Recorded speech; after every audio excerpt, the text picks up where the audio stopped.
All right, hey guys, here's the gear for today. We've got Cubebe, the soap from Saponificio Varesino. We're going to be using the Usta blade. We're going to put it in the Razorock Game Changer 84 gap. Very capable razor. I'm going to keep using the MOAR Boar, the wet shaving, which is a forum or a subreddit of Reddit, and it's a shaving community online. And this is a Zenith B35 that was custom made in terms of the handle. The knot is the same as the normal B35, and we got together as a group, chose the color of our handle and the engraving kind of options. And so if you have a shaving community that you are a big fan of, then you can communicate with Zenith or other brush makers and do things similar to this. Pretty cool. All right, it's been soaking for a while. 15-20 minutes, not a ton of time. Let's get that Usta, which has been a very successful blade for me in a number of razors. I hadn't really used this blade before, and last year sometime, one of you guys, either Impressive Donut on Reddit or North Sound Hamster. I've never been able to quite cement in my brain who the benefactor is that gave me these. And I liked it so much, I went ahead and bought myself a pack of 100. And they're made by Derby. And Derby has the standard Derby and the premium. And to me, the Usta's better than those. So we'll put it in the Game Changer. USTA is how you spell it. This one's got a good number of shaves on it. We might be around the 10th shave now. 8th, 9th, maybe the 9th or 10th shave. This razor works well with a good number of blades. Get my face wet now, and then we will load up the soap. I don't use Saponificio very much. SV here, this soap base, it's a hard soap, not too many of those left.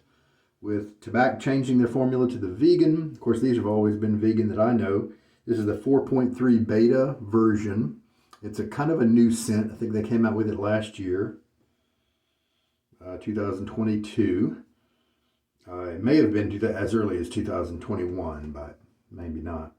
It's just a pleasant scent. It's not going to ruffle any feathers. It would be good as a cologne or a splash. It's not going to disagree with too many people. Matter of fact, as I kind of was hoping this would be a little bit more different than a lot of the other, like this reminds me, as well as the desert vetiver that I have. It's just not too different from the Cosmo or the 70th anniversary or the Apuntia. They're all kind of in that same very enjoyable scent family, but kind of similar. All right. This hasn't been used in a couple of weeks, in a few weeks, maybe a month. So it probably has a little bit of reserve, kind of residual moisture in there, but not much. Okay, how long am I going to load for? This is a young boar. Let's just try 30 seconds. I think usually 20 seconds would be plenty with another brush. Let me get my face wet and then we'll load from the tub here. Shaved yesterday, so pretty normal growth today. Normal level of hair we're going to be shaving off. Shake off a lot of the water here. And yesterday we had a pretty normal load, a 30-second load out of a pretty normal kind of soft crope type, artisan type soap, 345 soaps. And so already this is maybe the 6th use of this brush, maybe 7th, and already it's not giving me any problems with killing lather, that sort of thing. Oh yeah, 30 rolls around right there. So we'll go to the 0 mark. This is an expensive soap, but that's okay because it will last a long time. So by the time you do the math, turns out not to be all that expensive. I need to do a usage test with this base sometimes. Now that's 20 seconds of loading. That might be plenty. I need to do a usage test sometime with this one like I did with MDC and that is 30.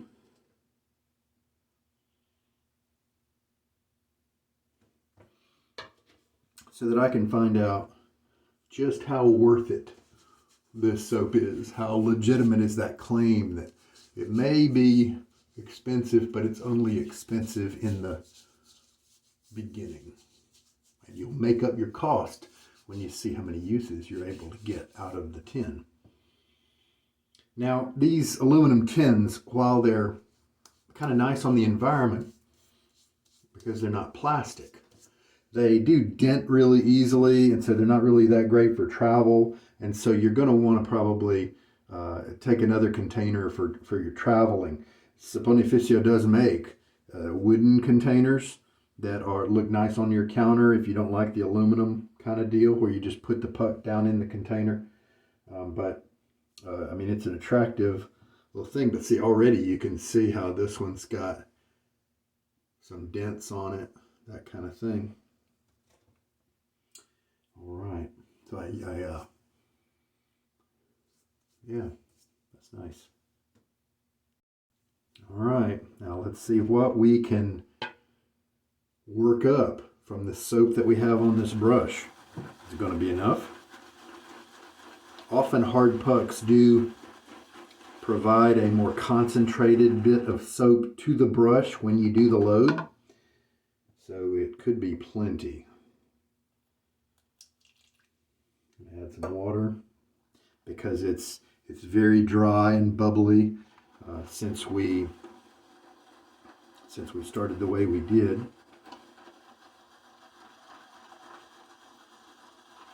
So it airs up pretty quickly. You can see all those bubbles. If you've been mixing for a while and you see those kind of bubbles, often it means you have not loaded enough product. But in the beginning, it's not a big deal at all because we are in the process of working the soap. We're in the process of adding water to it and turning the soap into an emulsion.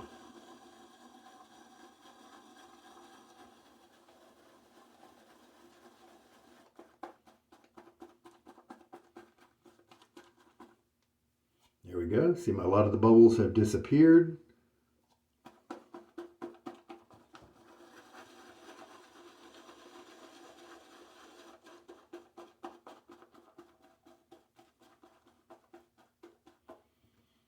And it's looking kind of craggy.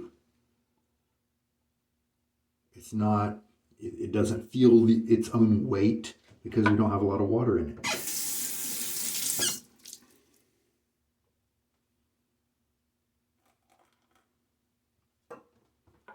So we'll add some.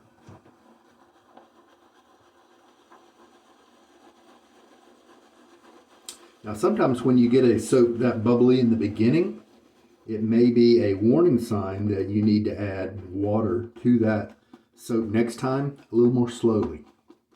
Sometimes it doesn't matter. You can just add all, if you know that you've used that base enough and you know that it's going to take 20 milliliters of water, say you get a really consistent load time established, then your water can be kind of consistent too.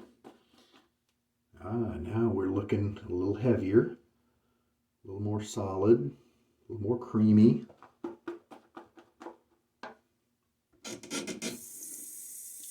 And so with some soaps, you can just go ahead and add that 20 milliliters with the example I gave you before of water right away, early on.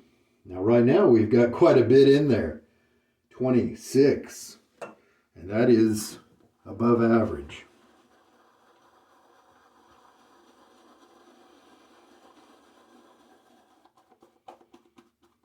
Now, if I have pushed too much water into this, if this needs more soap, then it can look good in the bowl, and then when you get to your face, it'll die.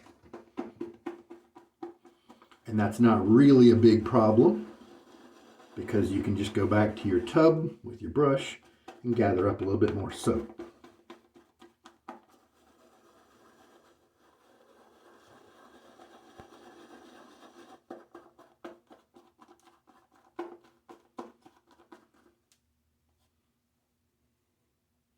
Still kind of has its own body.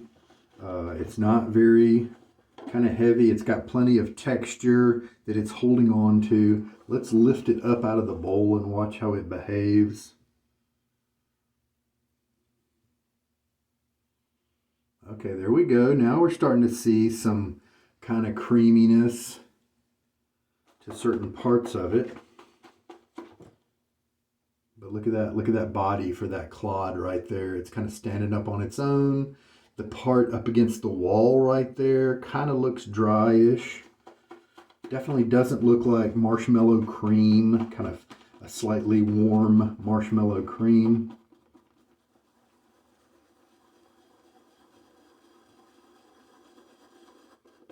Let's go ahead and use it. And if I need to go back for a little bit more soap because it just needs that, then I'll do it. Matter of fact, you know what I'm going to do? I'm going to add a little bit more water because I want there to be plenty of hydration in the lather in case I do have to go back and get some more soap. And so I want the lather to be plenty wet so that either it's perfect and nice coming out of the bowl here, or it needs a little bit more soap. And now I've given it the water to be able to handle that. It's really funny how sometimes light and airy lathers, they could need more soap, they could need more water, they could need both. Sometimes it's tricky to know which is which. Oh, yeah. Now, we've got kind of a creamy, cloudy look now, and we're developing more of a sheen. That's a good sign. I've seen a few soaps with this weird phenomenon where they look almost like they're too wet. I think Williams has done this to me before. They look too wet, but you keep pushing water into them, and then that wetness appearance switches to that creaminess appearance, and it has that gravitas now to it. And that's kind of the way this lather is heading. So maybe this is a good thing. A little bit more stirring and we'll go with it. And that's a lot of lather. So if it doesn't die on my face right away, then this is a good bit of lather, and it sure didn't look like it on the brush when we started, did it? So just to check in with you, 31 milliliters of water. That is above average, but not really unheard of when we're talking about such a dry soap. This is not an artisan soap that has a bit of softness and moisture already built in. Look at that. This is not disappearing. So I'm glad that I kept adding the water. It's what it needed to get creamy. Might even need some more. Definitely feel the backbone of the brush. A lot of the tips have split, especially around the edges. Quite a good many splits, in some cases up to 5 tips. And I imagine as I keep using it, more and more of the tips will, have a number like that. Yep. And see, we've got, you can diagnose or troubleshoot, identify, what's the word I'm looking for? Kind of inspect, review your lather by looking at what comes out the side of your brush. Is it really wet? Is it really kind of dry? Is it the perfect lather that's coming out there? Is nothing coming out because everything is circulating properly? Those are all things that can teach you about your lather. And usually, and with dense brushes, it happens a lot. With brushes like this, which is a 3-band, that's of average density, then you don't have the circulation problems because the lather just moves around through the brush easily, and you don't have to have the lather on the side and then do some kind of rolling operation. Yeah, see, look at this. This could use a little bit more water if I felt like it. And as we're working this into my face, I don't know if you've noticed, but it's become kind of a thicker kind of cream, more dense. I think we're working kind of those air bubbles out of it, working the water even more into it.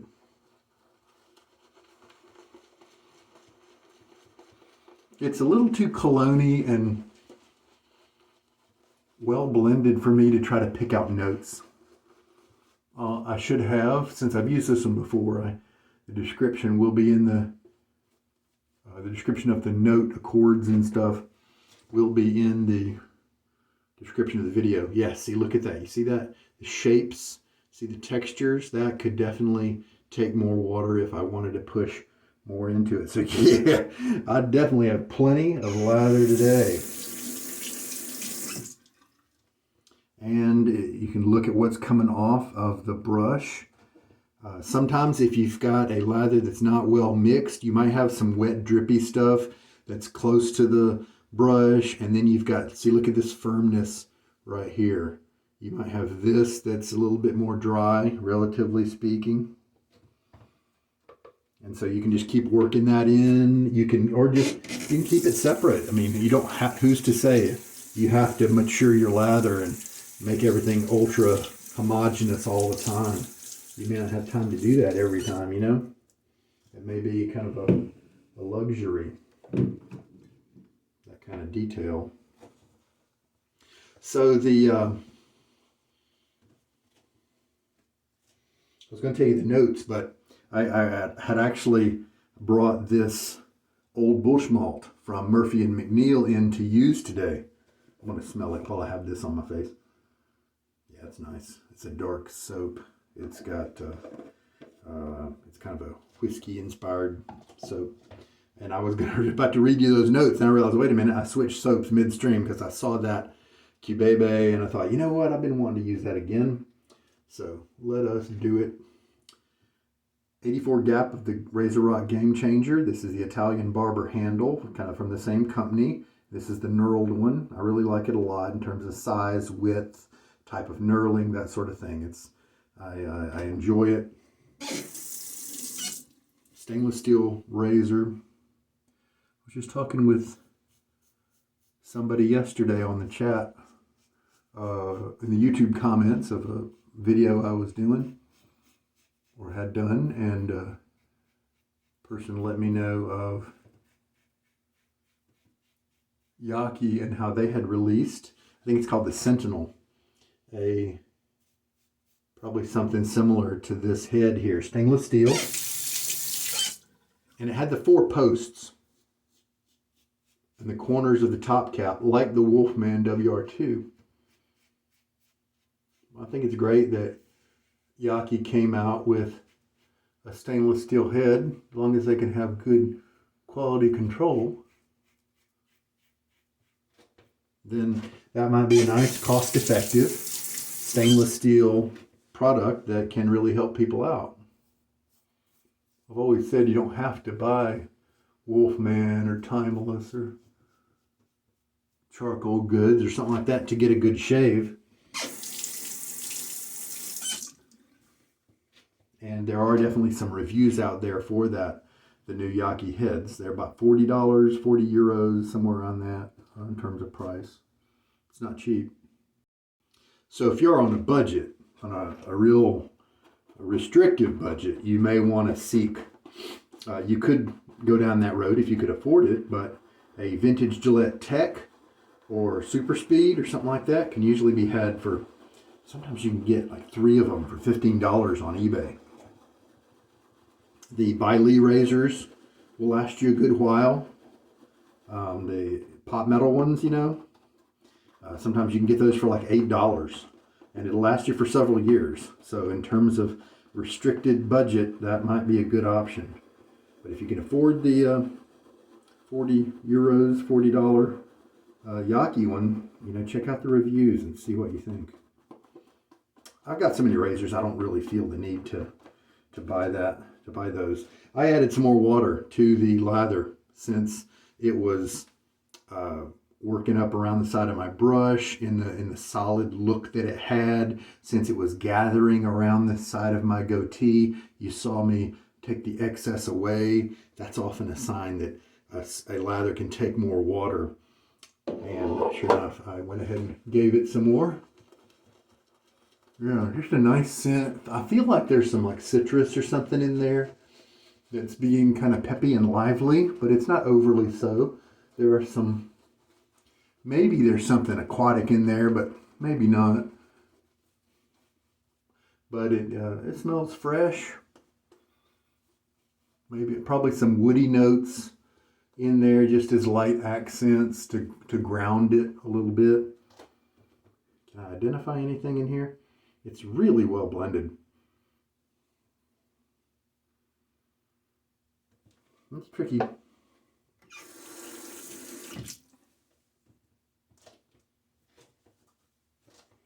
Second pass. Didn't really have good residual slickness after that first pass.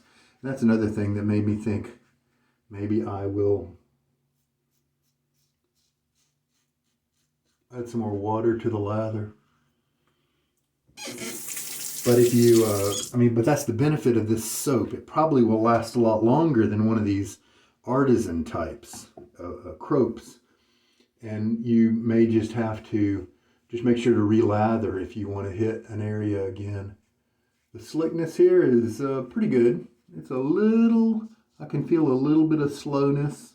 And so I could definitely refine my lather a little bit, maybe improve the slickness. May not have it mixed quite exactly right. There are some that need to have less water in them than I like to have them in terms of looking at the weight of it and how the leather moves and stuff. Sometimes that's deceptive. There are certain soap formulations where I need to have it actually drier than that because then it's just, chemically speaking, it's made to be slick at the drier type of hydration point. And a little half rinse here. There may also be something in this scent profile that's kind of fruity, almost like pear or something like that. Just a hint. I mean, so many things working together to do it.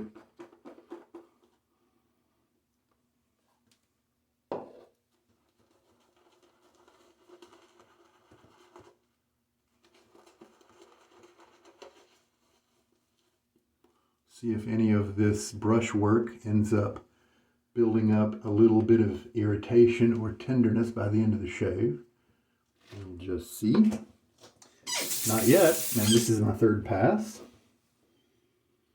I did not get too much resistance in terms of stubble, so I think that first pass was very efficient. And so this guy's probably just going to be a little touch-up, clean-up kind of pass. That's kind of unnecessary.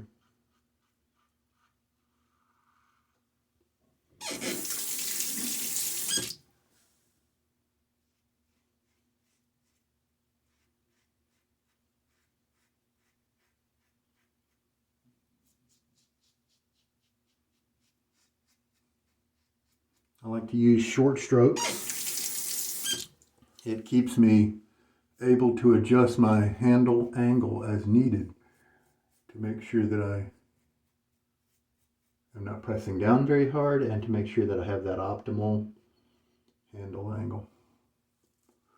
Sometimes you can take a little bit from your goatee, feel around on your face, or if you have another spot where lather tends to gather up, take it from that spot and move it over to your trouble spots, you know, and then you can kind of keep going with a touch up that way.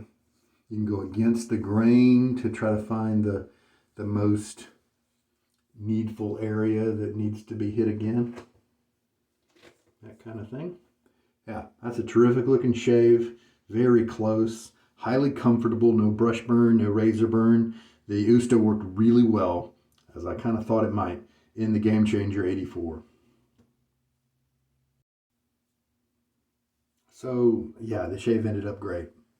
Just like I said, super comfortable and very close, no irritation, hardly entered any tenderness at all. There may be a spot on my neck that feels a little tiny barest hint of something like that, but honestly, not really. So for all practical purposes, that was such an easy to get along with scent, kind of in the pleasant cologne vibe, fruity, kind of fruity. I don't know if you ever had a cologne like that. They just had a little fruit element in that pear scent, not really peach or anything super sweet, not, apple, of course, but it just had a couple of sweet notes in there. Probably some citrus in there as well. Let's bring in something robust. Flying Hide from Noble Otter.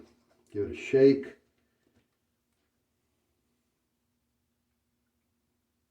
Little splash here. And so some leather, that kind of thing. It should come in and just beat up on the Cubebe. And if you want this scent, I like to take advantage of the scent that's on my hands and rub it on other places. You can put it on the back of your neck to get more of the scent around you if you have some left on your hands. Ah, that's nice. Yeah, that's not clashing because the Cubebe is very pleasant, kind of get along with everybody kind of scent. And so the strength and the masculinity, the more harsh notes of the leather and things like that that are in the Flying Hide. Does it mention any other notes? No, it doesn't. Shake well before use. Yep, I did. And so that provides a very nice base on which the Flying Hide can just kind of be around. So yeah, no clashing or anything. What I'm going to do today is show you the lather. You remember the little bit of soap that you saw on the edge of the brush. There wasn't anything in the bowl after I loaded from the tub. There just wasn't very much on the brush. And now I've used 3 passes of lather. Got another pass on my brush. There's 3 or 4 passes in the bowl still. It's potent. These hard soap pucks are just so potent that it doesn't look like you're pulling much off the soap, but you really are. And what I thought was a lather that might be too wet was exactly what I told you about, where it wasn't actually too wet. It needed more water. It's mysterious sometimes, and I can definitely see how new guys would say, oh, that looks too wet, and they'd back off, and maybe even load more soap, and that just makes it worse because it's not as slick as it could be because you added more soap and you really needed more water. This definitely did not need any more soap.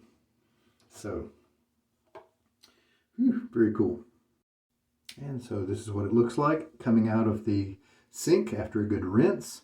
We'll towel strap it. There we go. Nothing vigorous, no grinding it into the towel, just kind of up and down in painting motions to get rid of just the extra standing water that's in it, and then rotating it 90 degrees and more up and down. Just very simple. I don't want to overstress the tips. I'm going to treat it with a hairdryer now, gently. And there we go. Look how big and fluffy it has turned out to be. And the center here has less gaps because the tips have kind of fluffed out. And a good way to show you the splits is to kind of fold it down like that, and you can see some of them haven't split yet, but a lot of them, especially here on the outside, have split. My camera unfortunately doesn't switch into kind of macro mode very well. Even if I hold my hand up, sometimes the hairs are just tricky to see, but hopefully that illustrates my point. And yeah, the base here is still quite damp, and the tips have not been fried. They're not dry and crispy yet, and I just stop. I choose to stop before I get to that point for the safety, the longevity of those tips. I want them to split in a safe way so that I get many. And I've seen, like I told you, tips where there's 4, sometimes even 5 splits in one tip. A lot of them right now are split about maybe this distance, 4 millimeters, you know, roughly. And some more, some less, but that seems to be about average. The ones around the side are split more, and that's very normal. The ones in the middle are going to take longer to split. But that's it, and that's what we're doing. That's what we're going to keep doing as we break this guy in. He's already broken in terms of being comfortable to use. He is broken in terms of the tips are starting to split, and also because you're able to use a soap normally. A normal amount of loading. I don't have to anymore go back to the soap tub to get more soap before each individual pass, which is what I had to do the first couple of shaves. That's normal, but not anymore because we have used it and broken it in enough. So I did go back, like I told you, and add more water to the lather. I rarely use up this much water. 36 milliliters of water used. 36. I'm going to put in my data a little bit later. I'm going to try to remember that because that is very different. Oh, and the flying hide is just wonderful. And there are some pieces in the Cubebe that are contributing and working very well with the flying hide. But a lot of the nuance here is lost because of this intensity of the Noble Otter splash. But they are working together. At least they're not clashing. Nice. Oh, you know what? There's a little bit of a blue scent in here. You know that Aquavelva blue? Barbershop style kind of category there. That's kind of what I'm picking up here a little bit. Along with all those other notes I've mentioned to you. And I think there are certain pieces that go into that to give you that blue type of scent. And I think I'm picking up some of that in the Cubebe. Don't think that's in the description though. Ha. All right. What a good shave. I think that's it. We're going to leave the brush here to dry. Maybe try to take a photo of it tomorrow before I use it, just to document its progress. So the Usta was a tremendous blade to use with the Game Changer. At the end of the shave, I opened it up a little bit and ran some water through. Now I can fully take them apart and make sure they're all clean and stuff. You don't have to disassemble your razor if you're going to use the same blade the next day. You don't have to take it apart every time, but I encourage you to at least loosen it up and run some water through there to clear away and rinse out. That's a good thing to do. Smelling good, a good performing soap. I think that's it for today. Thank you so much for watching. This is Sugar Daddy Shaves. You guys have a good night. Take care.